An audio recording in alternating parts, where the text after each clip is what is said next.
Hey y'all, it's your captain for all things creative coming at you with the Love Island Beyond the Villa Season 2 episodes 5 and 6 quick review. If you're new to this channel, welcome. Please like, share, and subscribe. And if you're returning, thank you for rocking with us.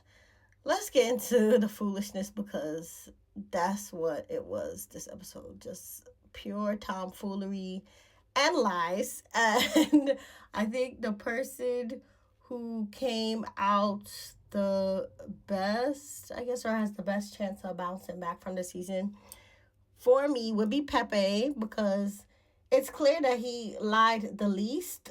All of them are lying a little bit, but I think Pepe lied the least. And the person who looked the worst after this episode would probably be Jerry or Jeremiah. So let's just get into leading up to Hannah's party and the Pepe, Iris, and TJ of it all first, since that was the main driving force of episode 5. Then I will talk about why Jeremiah is falling out of favor. And I'll do a quick rundown of episode 6 with the main drama being, I guess, Austin and Gracyn that carried over in both 5 and 6. So, we find out that Hannah wants to host this Christmas party, and basically, she says everybody is invited. So, boom, Chris invites Pepe to come to the party, and then Hannah and Iris are gonna fall out when Pepe walks through the door, and it's very interesting that Jeremiah is able to greet Taylor, who actively did him dirty on the island, but he doesn't greet, Pepe with respect when Pepe offers, a hand to give him like a little, pound handshake, whatever. But we'll talk about that next because what really we got to focus on now is all the lies and layers of lies that were exposed when I guess it was Beldasha that convinces Pepe to not tuck his tail between his legs as much and just let this confrontation that TJ especially wants to have so bad happen. So at first, Pepe and TJ basically agree that they want to talk alone.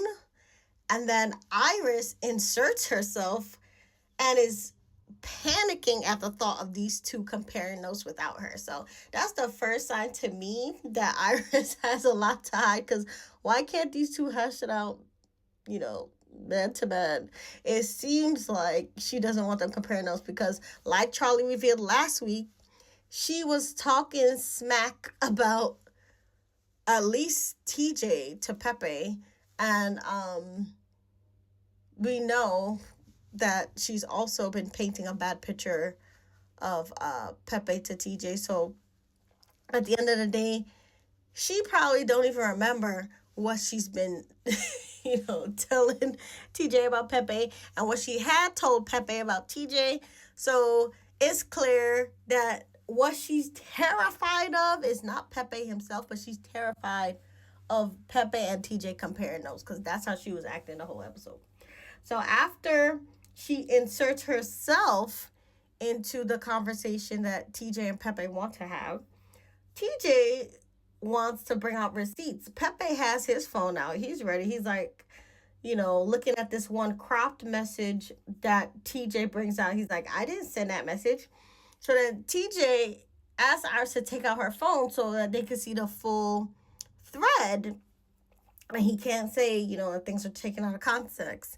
And then Iris is going to lie and say that she can't give her phone because her phone is dead. But lo and behold, in scene, she is caught 4K lying to TJ, as always, basically because while she's talking and whatnot, her screen is on. You can see the time and everything. So she could have pulled up whatever, text thread they had between them. But again, to me, it seems like the fear And the terror of it all for Iris is TJ and Pepe seeing the truth about what she's been saying to both of them behind each of their backs. So she refuses to, share her phone. She claims that it's dead. But TJ, I think in the back of his mind, he knows that he doesn't know the truth, and he knows that Iris is holding something's back. That's why last week, even when Charlie was talking, he was like, well, how did it go down when, Iris was lying about whatever she and Pepe have been saying about him. And then they don't get the charger, and Pepe basically says that, he did say that he heard that TJ was messing around with other people, which was information we had since episode 1. And I think that that is true because, again, he and Iris were together. And it's clear that Pepe and Iris wanted to keep the facade that they were together through the reunion. But Iris, basically, as soon as she landed out of the villa, went to see TJ. And TMZ caught them and reported that Iris was with TJ, even though she was supposed to be with Pepe. So Pepe explains that what he had understood was that TJ and Iris were thinking, I guess, about having closure or whatever, and he had told her that it's not something to do over text, it's something to do over call in person, but he didn't really want her to see him in person. But Iris claims that she did tell Pepe and that he knew that she was going to see TJ. And so her main problem with Pepe was that in some podcast interview that he did, he said that she had a cheating scandal. And the problem with being mad at that is because it's true. TMZ caught you again with TJ when you were supposed to be with Pepe because y'all had won 4th place together as a couple on Love Island. And then on the reunion, y'all acted like you were still together, Iris and Pepe, So when Pepe goes on a podcast and said there was a cheating scandal, it's not him making that up out of thin air. TMZ created the cheating scandal by catching Iris and TJ in 4K, meeting up like thieves in the night. What Iris pulls up, I guess, as her defense to that in claiming that Pepe knew is that I guess Pepe on his phone did have a text where she says she might meet with Hannah and TJ.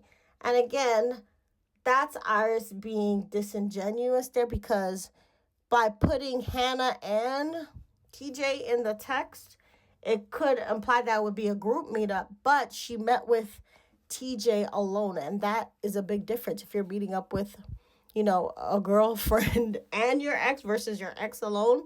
That's a huge difference. So her acting like Pepe, shouldn't have been caught off guard or surprised by her meeting TJ alone like a thief in the night when they're together is all very disingenuous.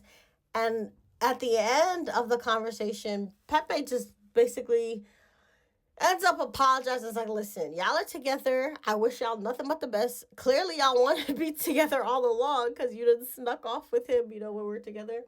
So nobody should be getting hate. Nobody should be getting any kind of negativity.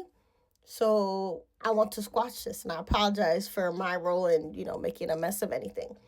And what does Iris do? Instead of being happy with the apology that she asked for, she runs off crying, acting like she's a victim, talking about, I wish he would stop, I wish he would stop. Mind you, she's the one that inserted herself in this conversation with Pepe. Pepe did not want to talk to her. Pepe wanted to talk to TJ. And again, this is what makes Iris so dangerous to people, because it's like she's playing victim every chance she gets, but she's not the victim. She literally put herself in Pepe's face, forced Pepe to talk to her when he only wanted to talk to TJ. And then she's crying, talking about she wish he would stop. She wish everything would stop. Girl, you need to stop. Stop lying. Stop doing all this stuff, because she had fans. Her and Hannah were in like a Kid Leroy video, so it's like she could have rode the wave of success very far, but she's come across as very unlikable and manipulative.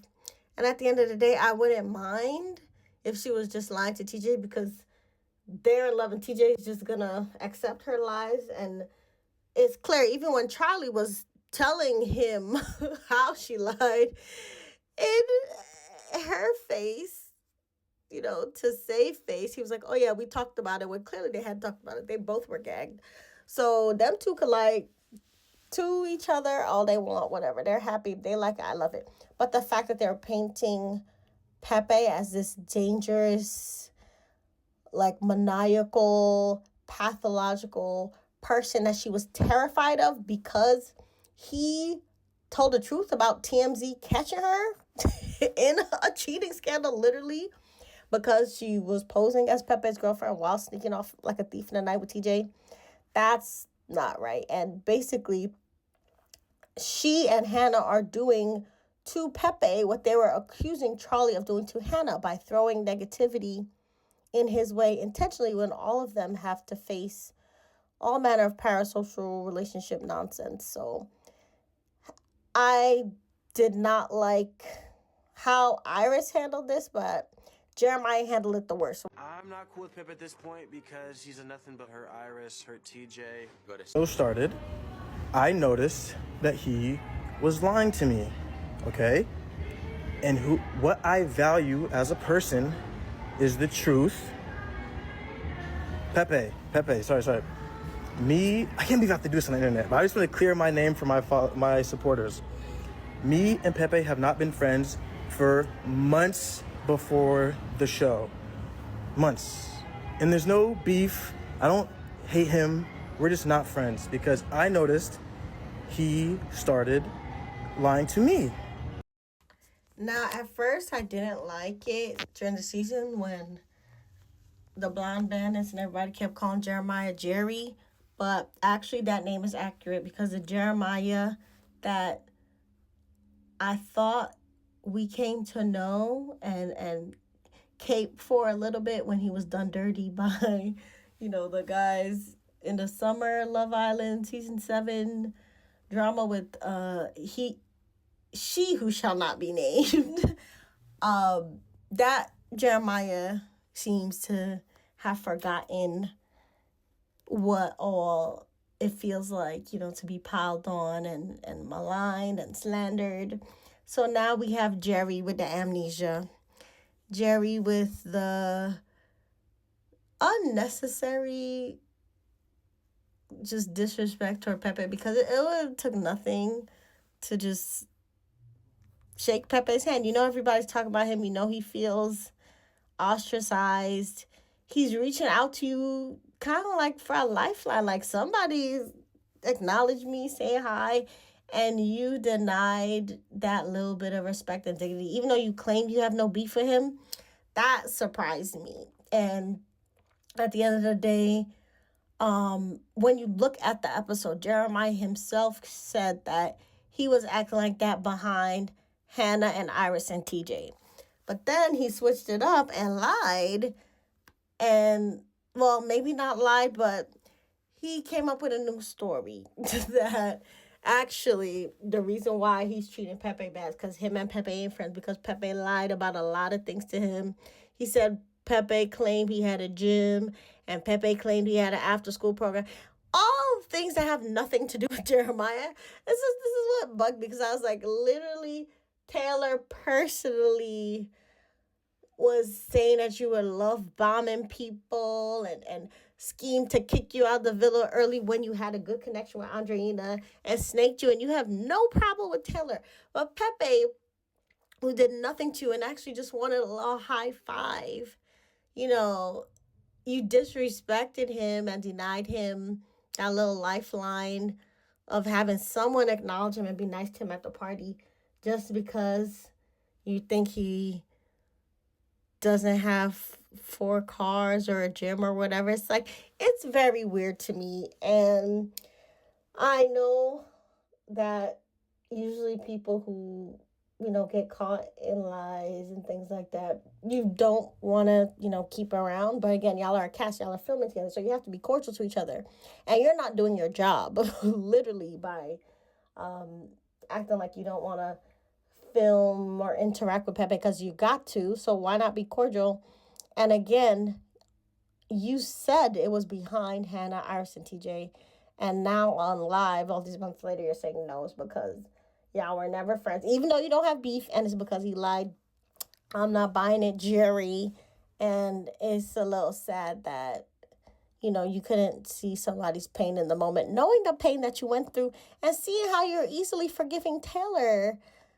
And you can't forgive Pepe for whatever it is that you are holding against him, whether it's what you said in the confessional about it being behind Hannah, Iris, and TJ, or what you said in the live saying that it's behind Pepe's lies about his cars and his gym and his whatever, that really wasn't anything personal to you, Jerry. So I wish you luck with the book club. I still think that Jeremiah's going to have a successful modeling career, but he lost a lot of aura points and cool points and lost a lot of, I think, respect that he gained with fans like me who really, really, really believe that it takes nothing to be kind. It takes nothing to be cordial, especially if somebody didn't do you dirty. Just be kind. Like, why? So Jeremiah also plays a tiny role in the Austin and Gracyn drama that bridges episode 5 and 6. So let's talk about him and then Austin and Gracyn in episode 5 and 6. We meet Austin again when he goes to the gym with Jeremiah and Brian. And we basically find out that he's for the streets. And the girls also are meeting to talk about Austin. And that group that's specifically trying to tell Gracyn about Austin is Beldasha, Coco, and Andreina, right? But Beldasha is the main one that's trying to have a little come to Jesus moment with Gracyn, because apparently Beldasha's friend Raven, if I'm not mistaken, also thinks that she's making progress with Austin and is serious with him. And Gracyn also seems to think that her and Austin have potential and maybe more than friends, because he's apparently introduced her to his family. Kind of did the Klay Thompson future faking kind of stuff with her. So she's confused and she wants to talk to him. So at Hannah's party, Gracyn is telling Hannah and Iris in front of Jerry, that she wants to talk to Austin about their relationship because she feels the type of way about it. And Hannah listens for like a minute, but then switches the subject to talk about, I think, Iris kissing Pepe or something like that, or either Coco kissing Chris, something. But it made Hannah look like she didn't really value what Gracyn was going through, because she didn't let Gracyn talk about or give her advice for very long. So this reinforces that Casa Girl beef with the Blonde Bandit clique, because again, Gracyn didn't feel like she was getting the support of all her friends, and she didn't get a chance to have her moment with the girls comforting her too much, because Hannah gave her a little sentence and to change the subject so that nobody else, could talk to her. And not only that, Jerry, who's in that clique, runs up to Austin and then tells Austin that Gracyn is on some drama and is gonna basically try to bring him down. And Jerry's warning Austin about Gracyn, which I did not like, because at the end of the day, Jerry, it's not your business what them two got going on. And for you to paint it like Gracyn was on some drama when she has legitimate, valid concerns, it's not nice. I get if you warned Austin in a neutral way that, hey, Gracyn wants to talk to you. But the way Jerry said it was that Gracyn was on some BS. You could see the group think, that they're dismissing Grayson's feeling, minimizing it, and acting like she's delusional for literally sleeping with this guy, meeting his family, doing all the future faking kind of stuff that Klay Thompson did to Meg Thee Stallion is what Austin may have been doing to Gracyn, again, by introducing her to his family and monopolizing her time, making her feel like they have a future when Austin is clearly for the streets. So, Jerry, you lost a couple more cool points for that as well. And basically, the next episode when Austin and Gracyn meet is very teary because Gracyn, again, has devoted a lot of time and energy into Austin, and she did feel like they had a future because she met his family. But Austin seems to know this because he's kind of crying too, and he's getting teary too, and he says that he likes her, but he's not ready for a relationship. And not only is he just for the streets and wants to, meet a lot of people, but apparently he's in recovery and he did relapse. So I think Austin was being genuine and truthful that he does not have the mental capacity right now to deal with the significant other because his significant battle with addiction is still going on. And maybe part of how he's coping is with sex addiction and going around with all these other girls. And so it was a little heartbreaking. And again, I feel real sorry for Gracyn, but also that's why Hannah and Jerry had no business minimizing what Gracyn was trying to say, because she clearly was looking for help and support in navigating this very tough situation. And she got one sentence from Hannah, and then Hannah blocking her off from any of the other group giving her support. And Jerry going behind her back, telling Austin that, Gracyn came to the party bugging when that was not even the situation. So, other things that happened in episode 6, the boys go to Taylor's barn. I think in Oklahoma, Jeremiah doesn't go. So it seems like he does remember maybe what Taylor and them did to him. The only people that do go is Chris and Brian, and they were shoveling poop, and they do go to a club.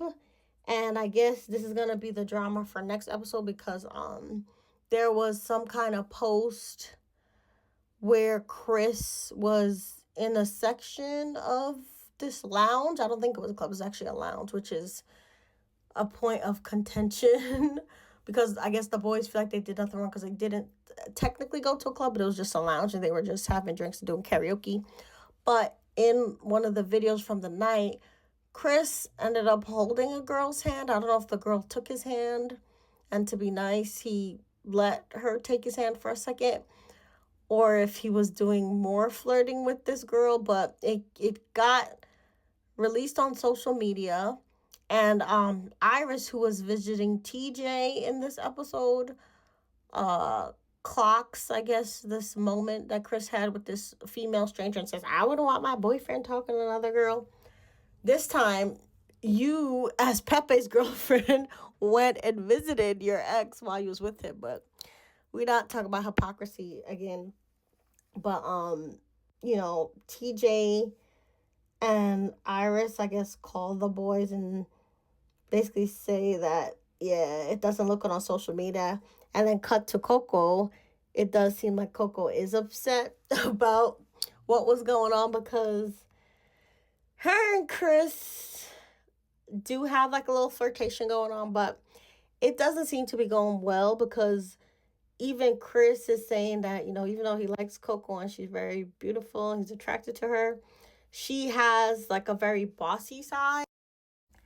And I don't know if this little subplot between Chris and Coco is going to work out, but I didn't like the clips that they showed of Coco kind of snapping on Chris about like not getting her shoes exactly when she needed them at the Christmas party. And then I guess there was a little double date, I guess, that they did with Charlie, Dasha, and then Chris and Coco. And it was just weird to me again how Chris keeps doing these group dates with Coco.